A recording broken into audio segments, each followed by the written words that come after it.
What is up, everybody? Ride with Will, and I kind of wanted to talk about the KTM 500 EXCF versus the CRF450L. Yes, I have ridden both of these bikes and really focused on its nimbleness and how it felt on an average trail ride. Fair warning though, I've only ridden these bikes once in Colorado. However, I'm highly considering one of these bikes as a specific purpose for myself and the type of riding I do on specific days, which I will discuss later. Now, one question I keep asking myself: KTM versus Honda reliability, maintenance intervals, how often to check the valves, how does it feel on tighter stuff or when on the bike? So I decided to do some researching and would like to share with the community. Now keep in mind, this is more like a fun discussion, and now I am an average rider and not really an aggressive or a fast one, and we'll try to share what I felt during both of these rides. Now, the main thing for me was the reliability. Honda versus KTM. Pretty given at this point, most people will say Honda, and to be honest, I think I will stand by that based on the research. But here's when things get really interesting. Upon research on the KTM 500 EXCF, a lot of people reported hitting 20,000 to 25,000 miles before doing a complete top end. And some of these folks, they did a top end just because they wanted to due to the mileage. It probably didn't even need one. Some folks reported no issues at all at 10 to 15,000 miles, but decided to tear the top off and do the top end to change out the rings, gaskets, and pistons due to the mileage, but never reported a problem. However, the most shocking post was a guy reporting 30,000 miles without even doing a valve inspection and doing your normal 500 mile oil changes with Rotella.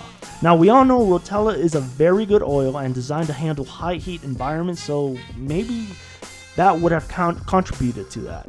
So yes, I really have to say the 500 EXCF is dang reliable.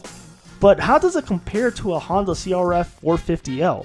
Although a new bike, many people are reporting 20,000 to 30,000 miles with absolutely no maintenance besides oil change and filter change. Some even extended the oil change to 1,000 and even 1,500 miles. Surprisingly though, both of these bikes have not really reported much faults, especially the Honda 450L. I couldn't find anything with a major significant problem. However, based on research, Honda really focused on the durability of the CRF 450L. So what about the extra weight? In all honesty, you can't even feel it when on the trails.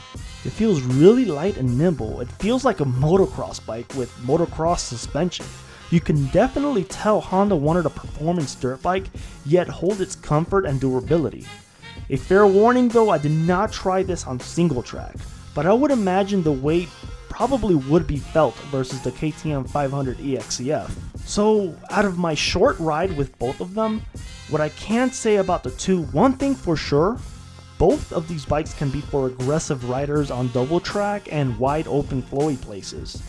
Both of these bikes definitely had performance type throttle response and feeling. However, one thing I did notice between the two was comfort.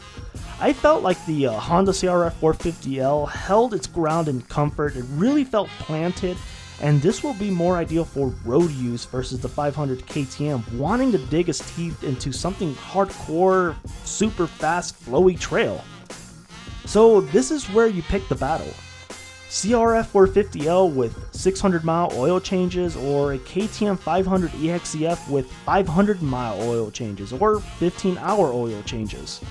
CRF 450L at 289 pounds or the KTM at 260 pounds.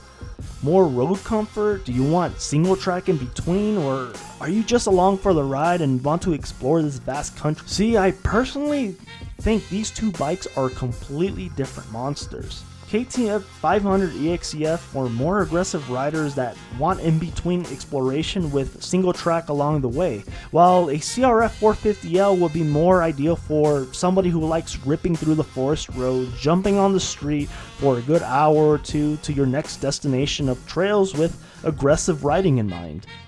CRF 450L definitely feels more planted on the road due to its extra weight and has great comfort and a relaxing feel to it. So oil changes are not really the problem here. I change my KLX 250 oil every 8 or 9 rides anyways, so that equates to the same. However, valve inspections are much longer on the CRF450L at 1800 miles, which seems to be one full season for the average dirt hopper. Not to mention a $500 savings on the CRF450L, but at the cost of the weight. However, added road comfort to keep in mind. There is no doubt the 500 can do gnarly single track since I've seen it with my own eyes from experienced riders.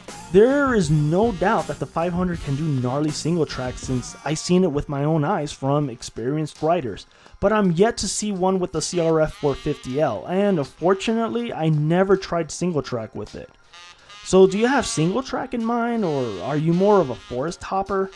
I must say both of these bikes are dang reliable and proven to be trouble-free based on my research.